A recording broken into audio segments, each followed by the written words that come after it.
For 1,000 years, kings and queens of Europe had absolute power. But absolute power corrupts absolutely. Greed, revenge, sex, madness, witchcraft, murder. Every monarch had their royal secrets.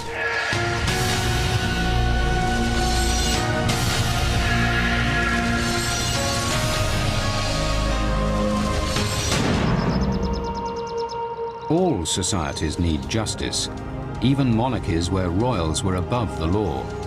But many kings used or abused the rules of society to their own ends. Austrian Emperor Joseph II issued 10,000 laws trying to create a perfect world. English King Henry VII twisted the law to make himself rich, while Henry II's search for a new English legal system ended in murder. The kingdoms they ruled were beset by law and disorder.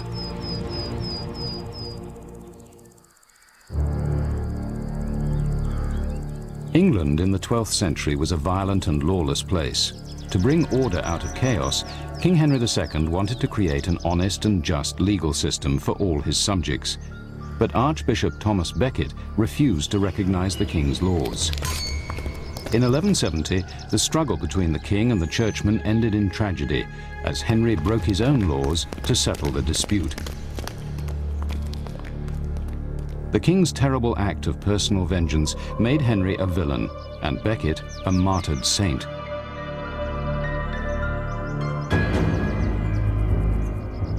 Justice was cruel and capricious in the Middle Ages.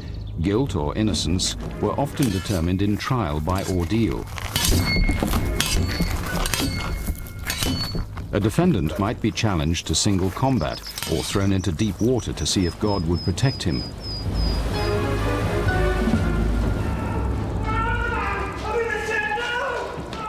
Defendants often suffered trial by hot iron.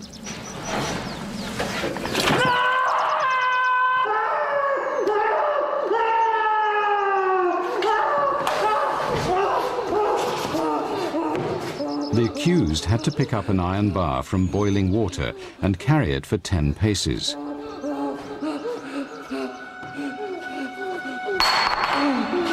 After this terrible ordeal, the unfortunate's hands were bandaged for a week and then uncovered to be examined by the court.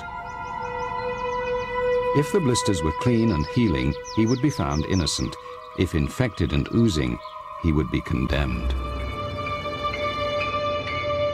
The fate of a condemned person depended on the crime, but the path of justice often led straight to the gallows.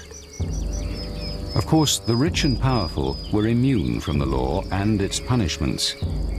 Many were unhappy with the crude system of justice, and few believed its ancient and barbaric trials to be fair. Among those who wanted reform was the king himself, Henry II.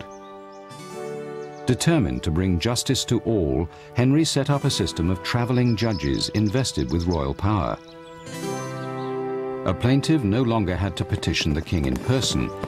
Judges visited each county, dispensing fair justice in the king's name, not by ordeal, but with witnesses and character references. It was the beginning of the modern legal system. Everyone was to be equal before the law. But the new system was soon tested when one powerful group challenged the reforms, the church. The king's friend, Thomas Becket, Archbishop of Canterbury, insisted clergy be tried in church courts. Priests accused of crimes that would cost them their lives in civil courts often literally got away with murder in a church court. Church and state clashed head-on. Henry faced a terrible dilemma. Becket, head of the English Church, refused to recognize the king's courts. Henry banished Becket. The Archbishop's retribution was swift. He excommunicated the king and all those who stood against him. The state and church were at war. England was thrown into turmoil as Europe watched the struggle and held its breath. Even Pope Alexander III urged caution on Becket. Since the days are evil, and many things must be endured because of the times, we beg you to be discreet. We warn, exhort, and advise you to show yourself wary, prudent, and circumspect in all your actions, for your own sake and that of the Church. Arrogant and stubborn, Becket would not bend, even for the Pope. He defied Henry and returned to Canterbury. When this news reached the king, his furious reaction was to break the very laws he had enacted. Unable to stop Becket legally, Henry uttered the famous words, "Who will rid me of this turbulent priest?" 4 knights were in the room, and they took the king at his fateful word. They mounted horses and rode to the cathedral at Canterbury.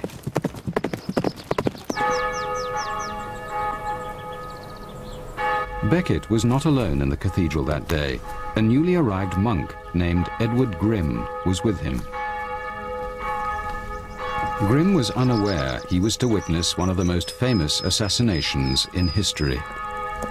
Along came the murderers in full armor, with swords, axes and hatchets and other implements suitable for the crime on which their minds were set. The knights were determined to put an end to Becket's defiance. Brutal men, the killers saw force as the answer to this clash of laws. As the knights broke into the church, they asked for the traitor Thomas Becket. Becket replied, "Lo, here I am. No traitor to the king, but a priest. What do you seek from me?" The monk Edward Grim described what followed. The wicked knights leapt suddenly upon him and wounded him in the head, and by the same stroke they almost cut off my arm. Next, the archbishop received a second blow, but held firm. At the third blow, he fell on his knees and elbows, offering himself as a living sacrifice, and saying in a low voice, "For the name of Jesus and the protection of the Church, I am ready to embrace death." But the third knight inflicted a terrible wound as he lay prostrate. By this stroke, the sword was dashed against the pavement, and the crown of his head, which was large, was separated from the head in such a way that the blood, white with the brain, and the brain, no less red from the blood, dyed the floor of the cathedral. Then the knight cried out to the others, "Let us away. This fellow will rise no more."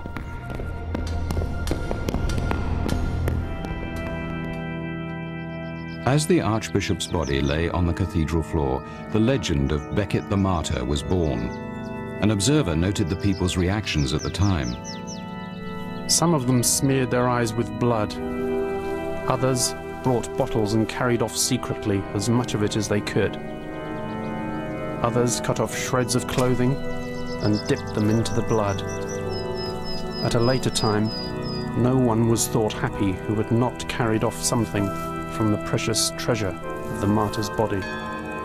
Henry II paid a price for Becket's murder. For months, the king begged the Pope not to excommunicate him, and he was forced to do penance for his sin. Becket was declared a saint less than 3 years later. The stubborn archbishop became England's most popular martyr, while Henry lives in history as a villain. But the legal system Henry introduced flourished. Though he had been forced to break his own laws, his foresight forged the backbone of modern British law, but always in the shadow of that turbulent priest.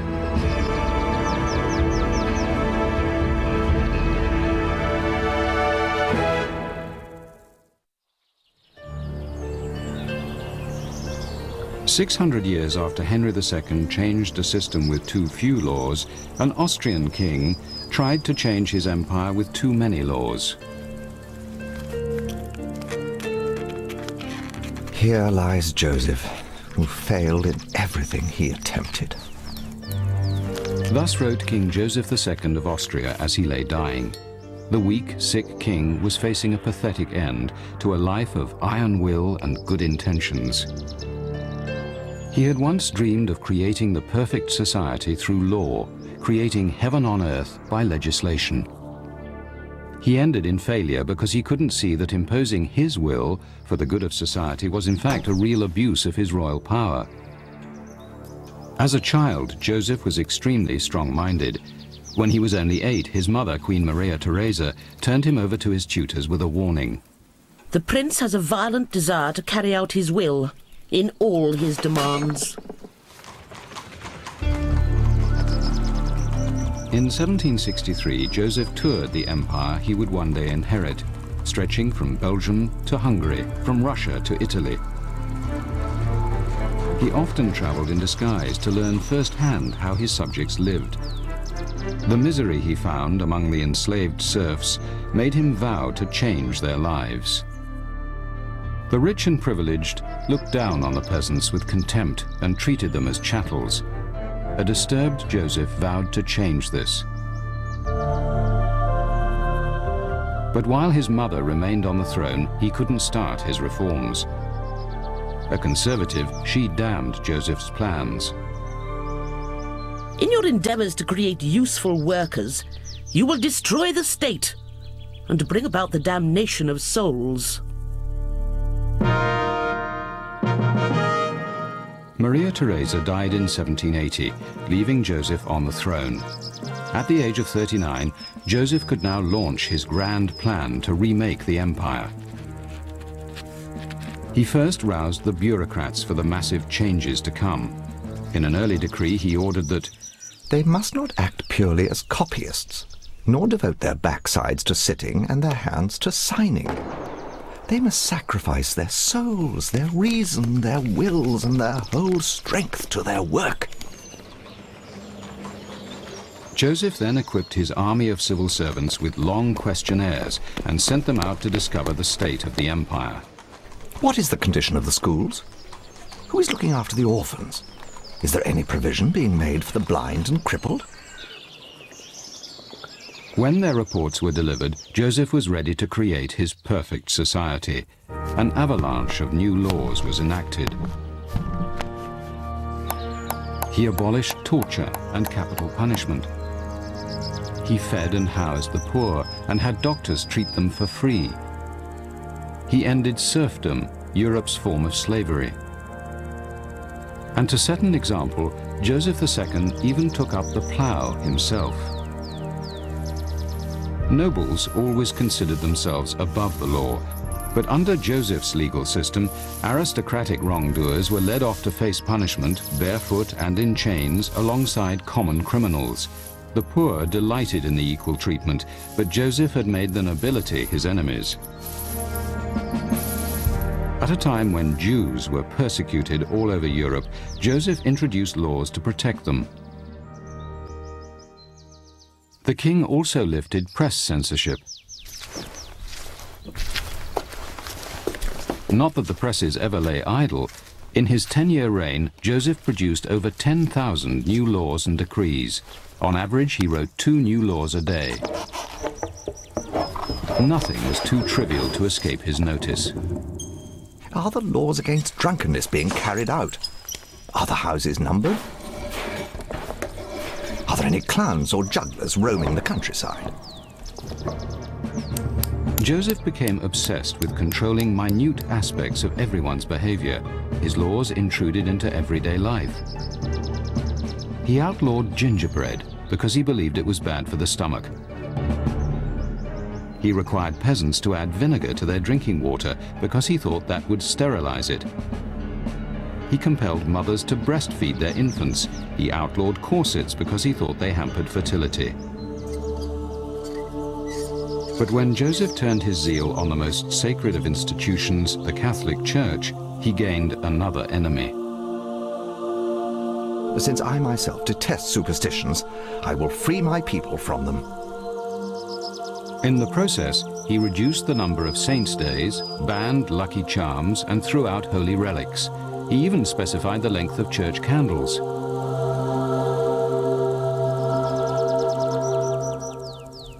Then Joseph banned expensive coffins. To avoid waste, he ordered corpses to be placed in a sack and laid into a newly designed coffin. A hinged bottom opened, dropping the sack into the grave. The coffin could then be reused endlessly. Reusable coffins were the last straw for nobles and commoners alike. Facing mass public protest, Joseph backed down. Since so many of our subjects remain so concerned with their bodies even after death, when they are nothing more than stinking cadavers, His Majesty no longer cares how they choose to bury themselves. Convinced he knew best, Joseph enacted the laws without consultation. He was blind to the resentment his subjects felt for the new rules that governed even the most intimate details of their lives. The intrusive laws backfired. Leaving no corner of life untouched, Joseph managed to enrage everyone. Nobles despised their loss of lands and privileges. Peasants resented their loss of customs and holidays. Protests and riots broke out all over the empire. Some opponents exploited one of Joseph's chief reforms against him. They used the freedom of the press. Articles appeared in the Austrian papers attacking Joseph's laws. The king responded by restoring censorship.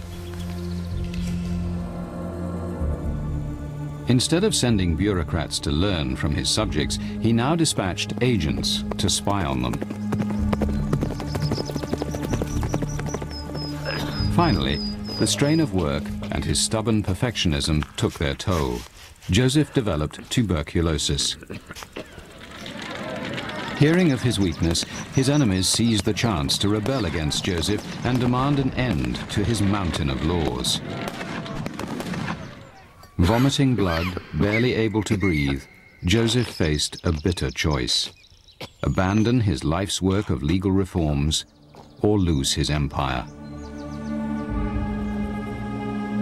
3 weeks before he died, he gave in and erased most of his laws from the statute books. I do not regret leaving the throne. All that grieves me is to have made so few people happy. I will agree to anything. Just let me die in peace. He did die in peace, though he kept signing new decrees up to a few hours before his death.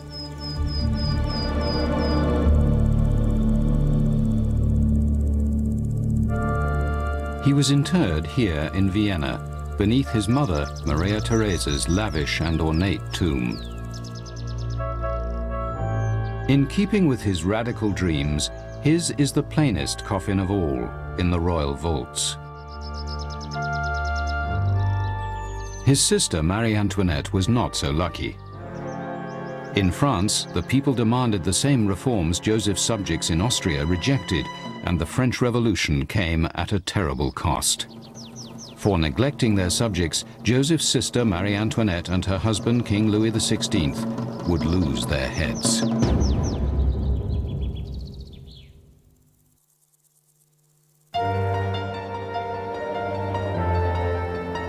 While Joseph's laws ended up ruining him, Henry VII of England twisted his laws to make money.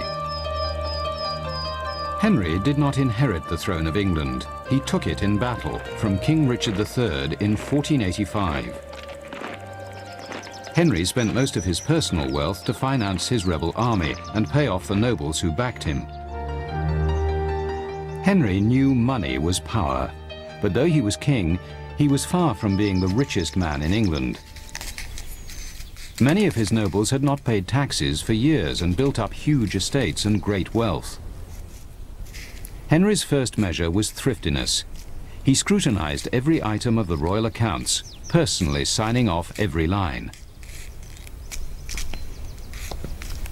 But good housekeeping would never refill his coffers.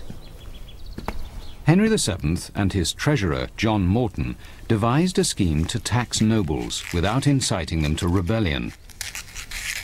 Turning to the law, Henry and Morton studied old tax rules and realized they could be interpreted in the king's favor.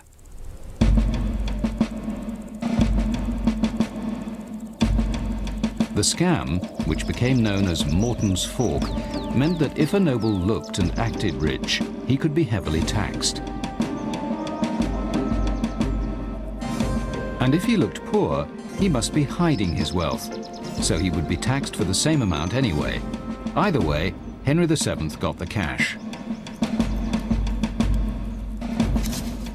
To put the law into practice, the king and Treasurer Morton travelled around the country with the royal court, inviting themselves to dinner with England's richest men.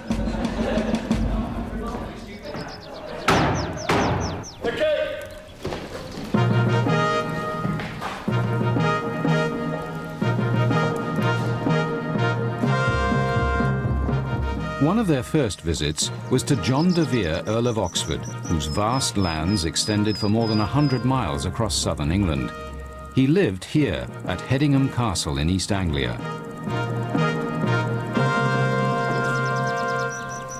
My lords, ladies and gentlemen, His Majesty the King. An old friend of the king's, the loyal Earl, had helped Henry win his crown.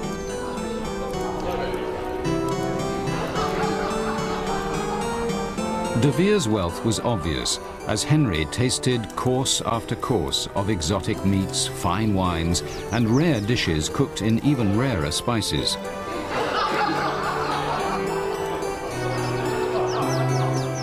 Nothing, De Vere felt, was too good for the king. As he ate, Henry tallied up the cost of the feast. He included the cost of De Vere's servants, all wearing the silver livery badges which marked their loyalty to the mighty Earl. Treasurer Morton was determined to sample all of De Vere's splendid offerings and produce a profit for his master, the king. At the end of the banquet, Henry bid farewell to his old friend De Vere. My lord, I have heard much of your hospitality, but I see it is greater than the speech. These handsome gentlemen and yeomen which I see on both sides of me are all your menial servants? May it please your grace, they are most of them my retainers, come to do me service such a time as this, and chiefly to see your grace. By my faith, my lord, I thank you for your good cheer, but my laws must not be broken before my very eyes. My chancellor will speak with you at once. For his lavish hospitality, the host received a huge tax bill. The wealthy John de Vere had fallen victim to Morton's fork. The king and his entourage wandered from one rich noble to another, gorging themselves at lavish feasts and helping themselves to their host's holdings. And if a rich man's meal was meager, the king would tax his host for being too stingy. There was no avoiding the taxman.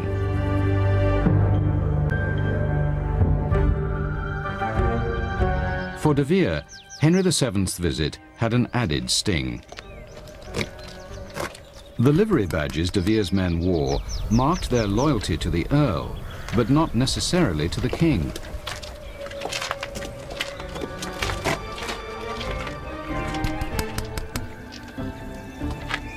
The footmen De Vere gathered to impress his king violated the law against private armies, and another fine was added. Using the law, Henry had his loyal friend fined twice.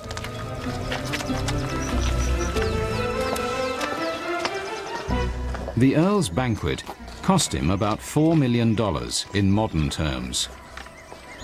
De Vere had to sell several estates to pay the bill and almost went bankrupt. After 25 years of eating and collecting taxes, the king's coffers were full. Henry VII died the richest man in England.